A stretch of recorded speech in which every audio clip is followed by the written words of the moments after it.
나를 위한 이야기. 사다코, 링의 저주. 사다코는 현대 일본 공포문화의 아이콘이 된 캐릭터입니다. 1991년 스즈키 코지의 소설 링에서 처음 등장해 1998년 나카타 히데오 감독의 영화로 전 세계적인 공포 신드롬을 일으켰습니다. 사다코의 정체와 배경. 야마무라 사다코. 사다코는 단순한 귀신이 아닙니다. 그녀는 비극적인 과거를 가진 한때는 인간이었던 존재입니다. 사다코의 출생. 사다코는 초능력 연구자였던 야마무라 이쿠마 박사와 강력한 염력을 가진 야마무라 시즈코 사이에서 태어났습니다. 어머니 시즈코는 넨샤 능력을 가지고 있었습니다. 넨샤란 생각만으로 사진의 이미지를 투영하는 초능력입니다. 사다코는 어머니보다 훨씬 더 강력한 초능력을 물려받았습니다. 그녀는 생각만으로 사람을 죽일 수 있을 정도의 염력을 가지고 있었습니다. 비극의 시작. 사다코가 어렸을 때 어머니 시즈코는 공개 실험에서 초능력 사기꾼으로 몰려 사회적으로 매장당했습니다. 한 회의론자가 실험을 방해했고 실험은 실패로 끝났습니다. 언론과 학계의 비난을 견디지 못한 시즈코는 결국 자살하고 맙니다. 어린 사다코는 어머니의 죽음에 큰 충격을 받았지만 아버지와 함께 조용히 살아가려 했습니다. 오시마의 비극. 사다코가 10대 후반이 되었을 때 그녀는 도쿄의 극단에 들어가 배우가 되기를 꿈꿨습니다. 아름다운 외모와 재능으로 장래가 촉망받는 배우였습니다. 그러나 운명은 그녀를 가만두지 않았습니다. 극단 내에서 사다코를 질투한 동료들이 있었고 특히 한 남자 배우가 사다코를 성폭행하려 했습니다. 그 순간 사다코에 억눌려 있던 초능력이 폭발했습니다. 분노와 공포 속에서 그녀의 염력이 발현되어 그 남자는 그 자리에서 심장마비로 죽고 맙니다. 우물 속으로. 이 사건을 목격한 극단의 연출가나 다른 사람은 사다코를 두려워했습니다. 그들은 사다코가 위험한 존재라고 판단했고 그녀를 없애기로 결정합니다. 사다코는 이즈 오시마의 한 산장 뒤편에 있는 우물로 끌려갔습니다. 그들은 사다코를 우물 속으로 밀어 넣었습니다. 우물은 깊고 어두웠습니다. 사다코는 떨어지면서 머리를 심하게 다쳤지만 즉시 죽지는 않았습니다. 그리고 이것이 가장 끔찍한 부분입니다. 사다코는 우물 밑바닥에서 칠흑 같은 어둠 속에 갇힌 채 며칠을 더 살아 있었습니다. 차가운 물 속에서 아무도 없는 어둠 속에서 그녀는 손톱으로 우물 벽을 긁으며 탈출하려 했습니다. 하지만 우물은 너무 깊었고 벽은 너무 높았습니다. 굶주림과 추위, 절망 속에서 사다코는 며칠을 버텼습니다. 그녀의 마지막 감정은 분노, 원한, 그리고 살고 싶다는 강렬한 집념이었습니다. 그 강렬한 원한이 그녀의 초능력과 결합하면서 사다코는 죽어서도 사라지지 않는 저주가 되었습니다. 저주의 비디오 테이프. 비디오 테이프의 탄생. 사다코가 죽은 후 30년 가까이 지났을 때 오시마의 그 산장에 젊은이들이 묵으러 왔습니다. 그들 중에는 초능력에 관심이 있는 사람도 있었고 우연히 그곳에서 비디오 테이프를 발견했습니다. 하지만 이 비디오 테이프는 평범한 것이 아니었습니다. 사다코의 강력한 염력과 원한이 초자연적인 방식으로 비디오 테이프에 새겨진 것이었습니다. 마치 그녀의 어머니가 가졌던 넨샤 능력처럼 사다코의 원념이 영상으로 구현된 것입니다. 비디오 테이프의 내용. 비디오 테이프를 재생하면 약 1분 정도의 기괴한 영상이 나타납니다. 먼저 화면에 이상한 한자나 문자가 나타납니다. 기이한 형태의 여자가 거울을 보고 있는 장면.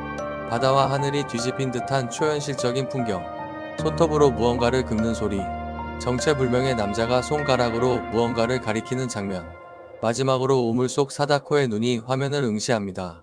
영상은 흑백이며 매우 거칠고 불안정합니다. 마치 악몽을 영상으로 옮겨놓은 것 같습니다. 영상이 끝나면 화면이 암전되고 전화벨이 울립니다. 전화를 받으면 아무 말도 없이 기괴한 소음만 들립니다.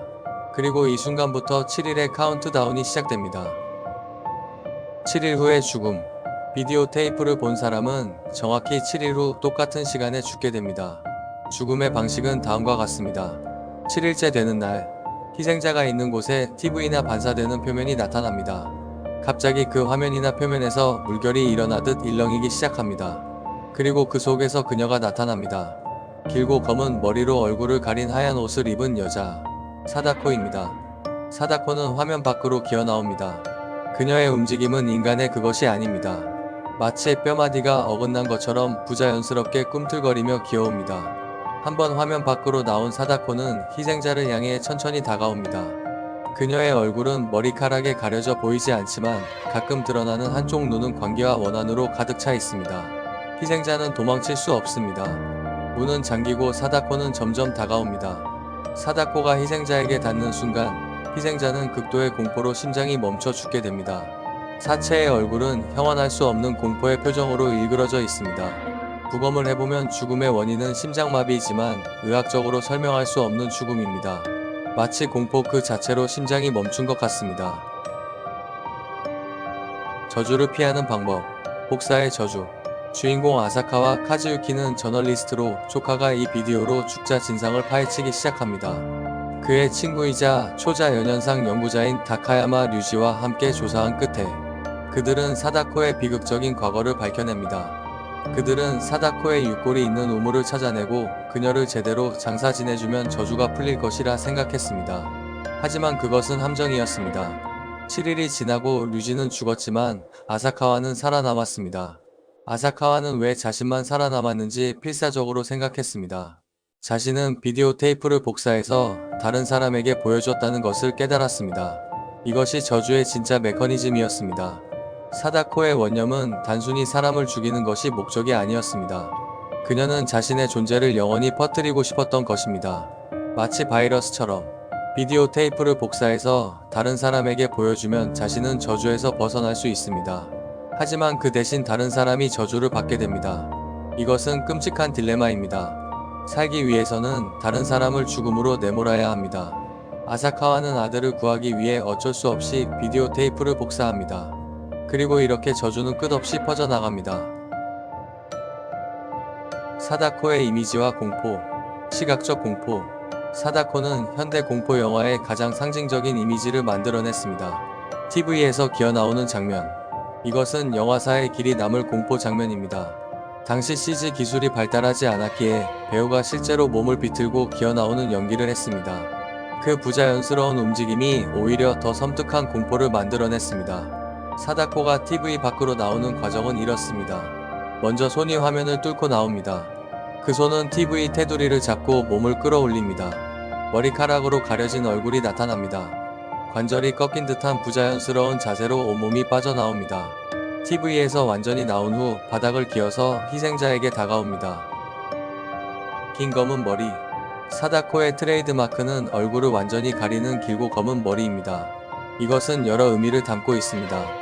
우물 속 물에 젖은 머리카락, 정체를 알 수 없는 공포, 일본 전통 귀신의 이미지, 한쪽 눈만 가끔 보이는 것이 더 섬뜩함을 증폭시킵니다.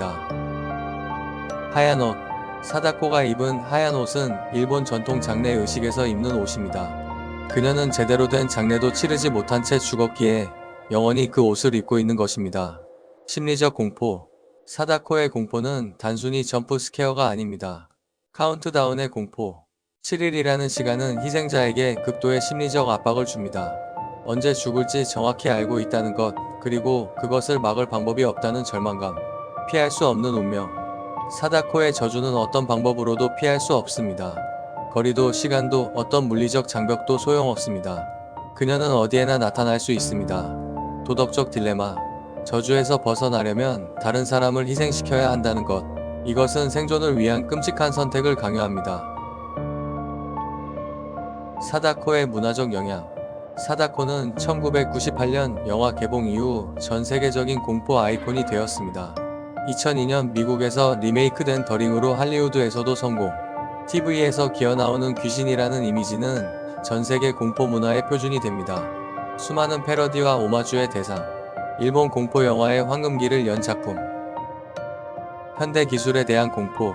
링이 1990년대 말에 큰 반향을 일으킨 이유 중 하나는 기술에 대한 공포를 다뤘기 때문입니다. 비디오 테이프라는 당시 일상적인 미디어가 저주의 매개체, 복사와 전파라는 현대적 개념. 기술이 발전할수록 저주도 더 빨리 퍼진다는 아이러니. 나중 시리즈에서는 인터넷과 디지털 미디어로까지 확장. 시리즈의 확장. 원작 소설은 4부작으로 이어졌고 영화도 여러 속편과 리부트가 만들어졌습니다. 링 제로, 버스데이 사다코의 과거 이야기. 사다코 3D 인터넷 시대의 사다코. 사다코 대 카야코, 또 다른 유명 공포 영화 주온과의 크로스오버. 각 작품마다 사다코의 배경이나 능력에 대한 디테일이 조금씩 다르게 묘사되지만 핵심은 같습니다. 비극적으로 죽은 소녀가 강력한 원한과 초능력으로 끝없는 저주가 되었다는 것. 사다코는 단순한 괴담 속 귀신이 아닙니다. 그녀는 인간의 잔혹함, 질투, 두려움이 만들어낸 비극적 존재입니다. 그녀를 진정한 괴물로 만든 것은 초능력이 아니라 그녀를 우물에 던진 인간들의 악이었습니다. 그리고 그 원한은 너무 강력해서 죽음 이후에도 세대를 넘어서도 계속 이어집니다. 이것이 사다코가 단순한 공포 캐릭터를 넘어 하나의 문화적 현상이 된 이유입니다.